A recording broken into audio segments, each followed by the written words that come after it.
This, he thought, is a crazy way to die. You're not dying, George. You're just beginning to live. He started, tried to see her. I didn't say anything. Yes, you did, she insisted, in that same low voice. You said, this is a crazy way to die. George tried to prop himself up on his elbows, but suddenly he realized that he had no elbows. Don't worry, George, just rest. You'll be all right. How? Where am I? Just rest, she repeated, and then she was gone. George thought about her for a long time before dropping off to sleep. It was a cold night, and lonely for George Jameson. He paced the floor of his apartment, back and forth, into the kitchen, into the hall, through the bedroom, back and forth. God, he said, although there was no one there to hear him. 2 years! And where am I? Angrily, he reached for his coat. Maybe some fresh air would do him good. He buttoned the coat, fumbled for his overcoat. Then he walked outdoors. It was snowing, the clean, white, slippery kind of snow that stays for a while, then quickly turns into Chicago slush. Instinctively, he turned his collar up against the cold and headed for the L, a sentimental relic of the 20th century just past. The snow was coming down in big, lazy flakes that caught themselves in the wind and buffeted against his overcoat. Streetlights cast weird shadows across the white. George could hear the faint crunch, crunch his shoes made. Half turning, he looked at his tracks behind him. Damn white stuff! He hunched his shoulders more, pulled his neck down into the folds of his collar. Puts a pure, clean blanket over the whole world, but all you have to do is walk on it, and you can see the dirt underneath. George climbed the steps to the elevated, bought a ticket to anywhere, and he sat down and waited for a train. There was a girl waiting with him. She was pretty. George watched her until the train pulled in, wondering what she was doing wandering around Chicago at this time of night. She got on the train with him, sat down in the seat across from him. The train whined into motion. Hello, she said after a while. Hello, he replied, startled by her voice. People on elevated trains don't go around saying hello to each other. Mind awfully much if I talk to you? Go ahead. No, he thought, do they ask such questions of strange men? Do you ever get lonely here in Chicago? George smiled. Sometimes, he said. You lonely, kid? Awfully. I like to talk to strangers. Then I don't feel quite so lonely. Oh. She was quiet for a minute, her eyes friendly, but her trim body stiff against the city. Don't let the town get you down, kid. He was giving her advice. She looked at him wistfully. Maybe it's not so bad. Only the people who are fitted to live in a world like this keep on living. There are a lot of people who don't see it the way we do. Could be. She was a strange girl, he thought, to be talking this way. Young, pretty, and fed up already. Why do you ride the L at night? He asked. She smiled. I can meet people. Other lonely people who don't know me and don't want to pry. I can talk to people and learn things. And then I never see them again. I can't talk to people in a crowd. Through the windows he could see the lights of a sleeping city flash by like speeding fireflies. Never thought of it that way, he said. Suddenly, without warning, a hurtling elevated car leaped under him. He was thrown to the floor as the car jumped the tracks and twisted upon itself. George saw the lights go off and heard the girl scream, and then her scream was cut off sharply by the grinding, tearing crunch of impact. Blackness. Good morning, George. Did sleep well? There she was again, that soft, quiet voice. Sleep? I don't know if I did or not. Is it morning? Yes, a beautiful morning. Her voice was like lilacs, George thought. Sweet, soft lilacs. Lilacs. Thank you, George. Go away. I don't want you to hear my thinking. Then don't sub-vocalize. Don't worry. You'll soon get the hang of it. Just think without trying to move your tongue and your lips, and I can't hear you. Where am I? You're in a hospital. Her voice was gentle, soft. And you? I'm Karen, your nurse, George. How bad am I? I remember being on an elevated train when it crashed. You're going to be all right. The doctors will have you all put back together again. You just need some new parts. It was that bad, huh? You almost died, but you're alive now. Please get well, George. What kind of shape am I in? She didn't answer immediately. How do you feel? I don't feel. What's the matter? I can't feel my body. Where is my body? George, please try to understand. You're safe. You're alive. You're not crazy. And this isn't a nightmare. Where is my body? He tried to scream it, but no sound came. Please listen to me. You're in a hospital. You're being kept alive by the best doctors we have, and by machines made by those doctors. Physically, there isn't much left of you, but we're going to give you a new body. Please be patient, and please cooperate. The thought was staggering. New body? Then all that's left of me is— She finished it for him. A brain in a jar, kept alive by pumps and blood conditioners and electronic impulses. I'm here to try to keep you sane. George was silent, thinking now in visual images instead of words. A brain in a glass jar, surrounded by fantastic machinery to perform the functions of the human body, and a woman's voice being piped into him to keep him from going mad. He'd read about it somewhere, that it had been tried and was successful up to a point, but the patient had died. He didn't want to die. I'll try, he thought loudly. I'll try like hell. George Jameson, or the part of him that was in the jar, learned quickly. It was 2 days before he had thoroughly mastered the knack of thinking to himself and sub-vocalizing only to others. On the 3rd day, he asked Karen for a description of his surroundings. You're in a glass jar, about the size and shape of a normal human skull case. Leading in through the sides of the glass are several plastic tubes, a jumble of wires, and a thermometer. Attached to all this is about 100 pounds of machinery, gauges, and such. It must be quite a handsome cuss. Oh, yes, she laughed. Quite colourful, in fact. With those chrome-plated fixtures, you've got quite a figure. You're talking to me, Karen, and you can't hear me. Tell me, is this being broadcast all over the place, or is it strictly a personal conversation? George, she said, you're somewhat of a novelty. The electrodes that pick up your tiny nerve impulses, the sub-vocalization, feed the signal into a computer translator sort of thing that changes it into words. Your voice is purely mechanical. It comes through earphones from the translator. Of course, everything we say is automatically recorded. Is what I think to myself, that is that recorded too? No. Her voice had that same gentle, understanding quality. We respect your privacy. Thanks. I don't guess there would be much I could do about it if you didn't, though. I'm proud of you, George. You're taking all this quite calmly. What have I got to gain by getting excited? He could almost hear her smile. Nothing. Karen? What? You said something the other day that made me wonder. You said, please get well. What did you mean by that? She hesitated for perhaps a fraction of a second. Professional pride, I guess. And maybe it was just the thing to say. Oh, he was silent for a while. Then these experiments haven't worked out too well in the past. It was more of a statement than a question. He thought he detected a tightness in her voice. George, you might as well know. You're the first man to have ever progressed this far without going hopelessly insane. It's nice to know I'm not hopeless.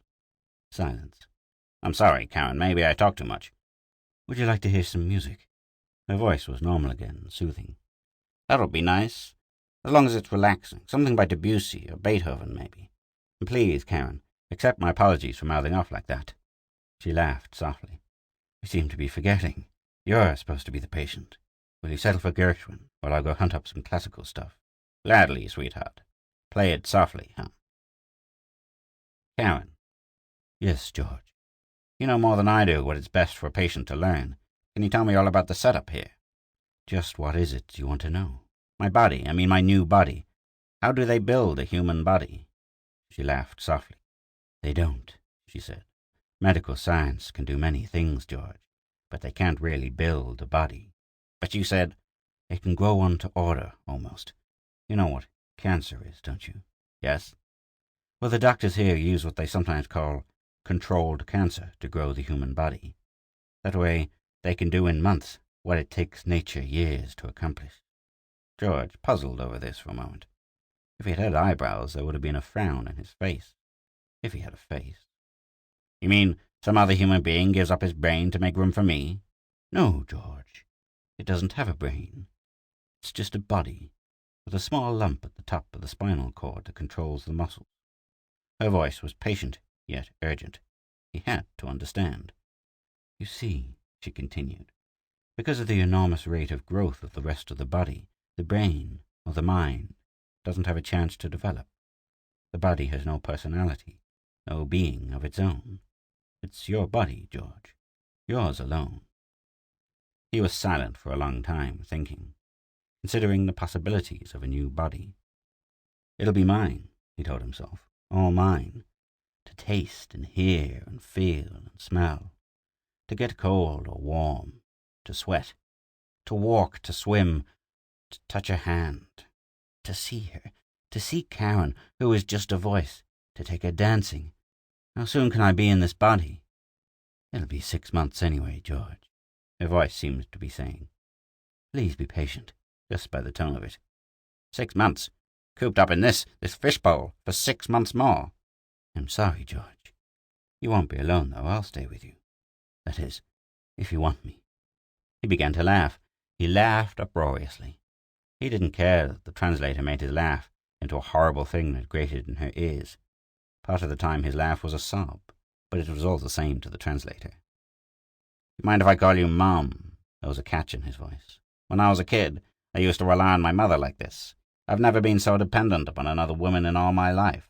If I want you, I need you, Karen. Don't leave me. I won't leave you, George. He had the feeling there was something else she wanted to say, but she didn't. He could hear her voice faintly now. She wasn't talking to him, and he had to strain to catch her words. He's all right, Doctor. For the past few days, all he's wanted to talk about is his body. I've been telling him anything he wants to know. George could barely make out a mumbled answer. It was too far away to hear the words.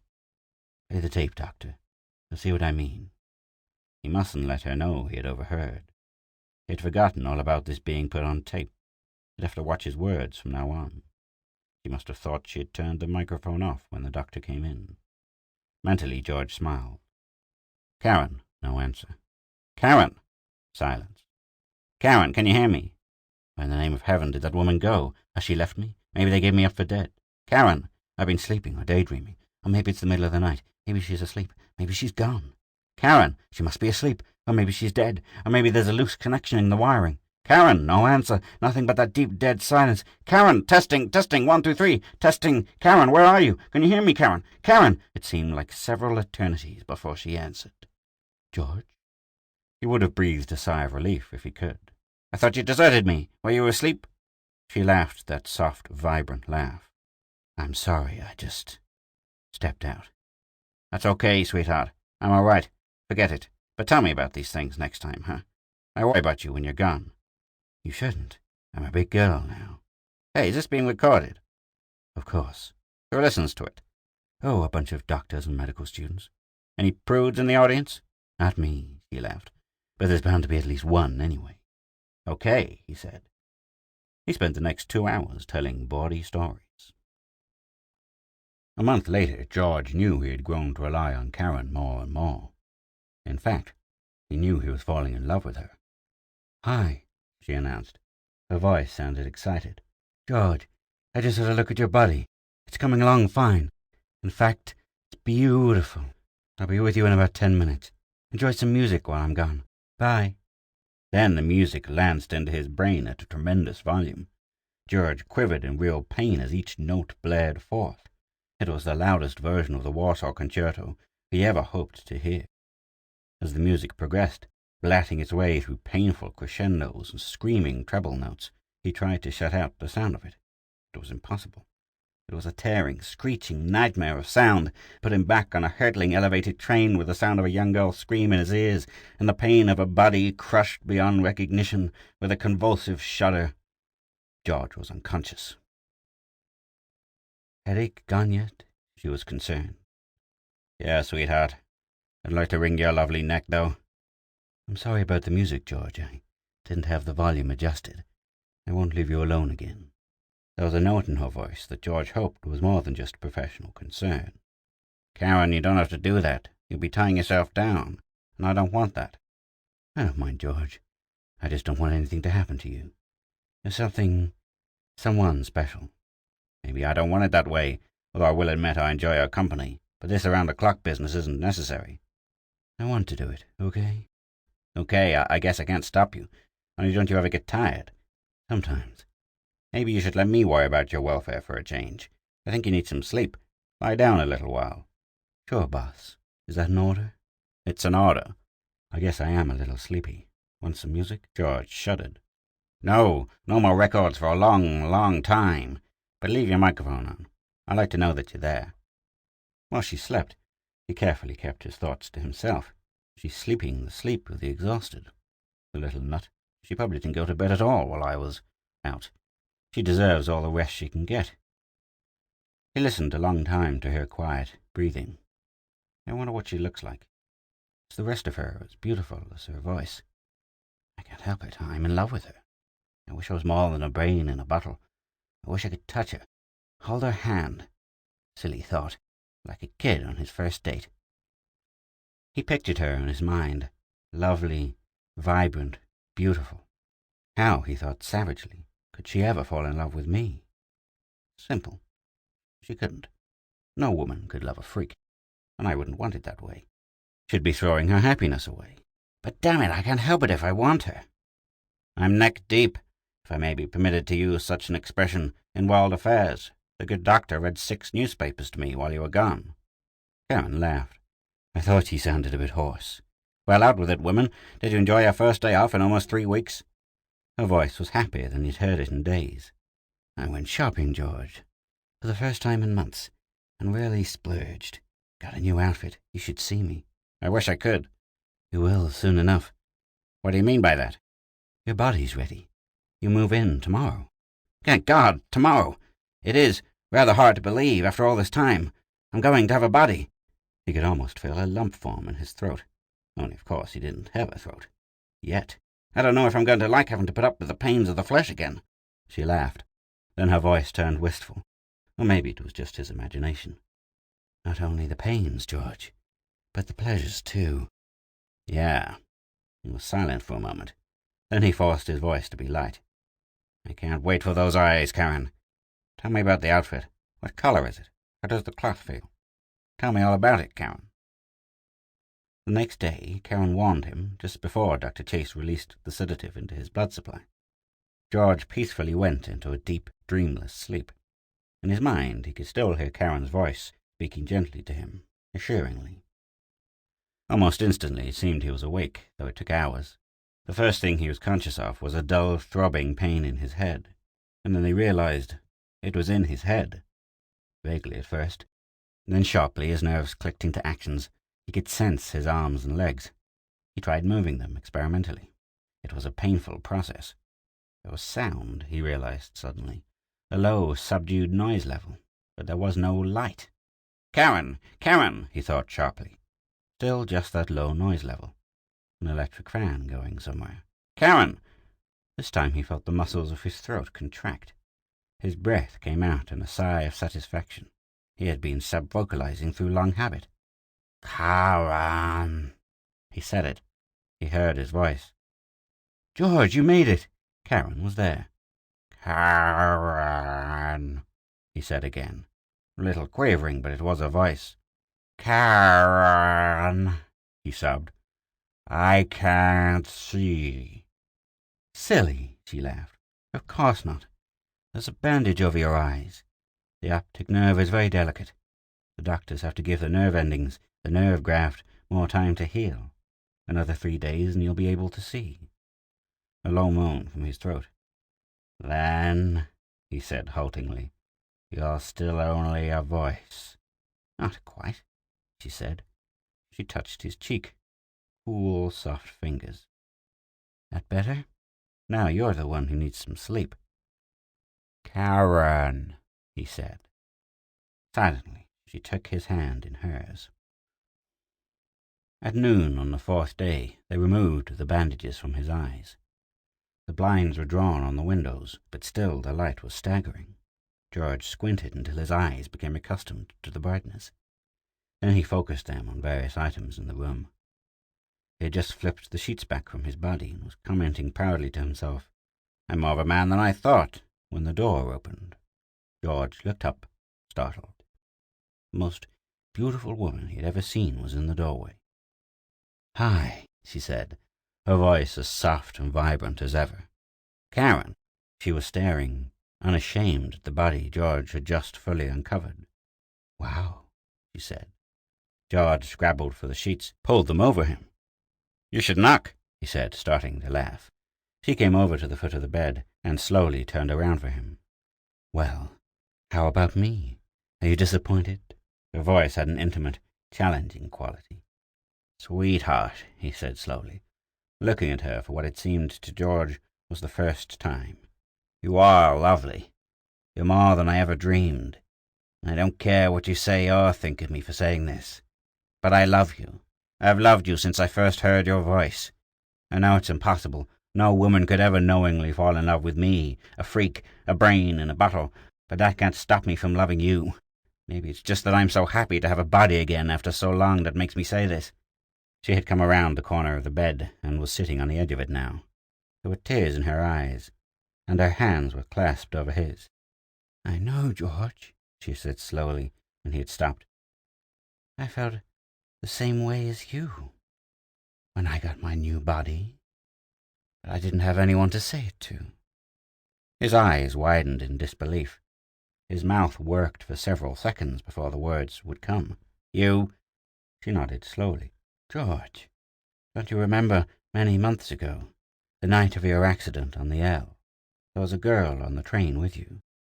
He stared at her, sudden amazement in his eyes. "Of course I remember, but you mean, you are—" "Yes, George, I'm the same girl. Different body, of course. My case wasn't as tough as yours. Your brain was close to death for quite a while before you regained conscious thought." He looked at her incredulously.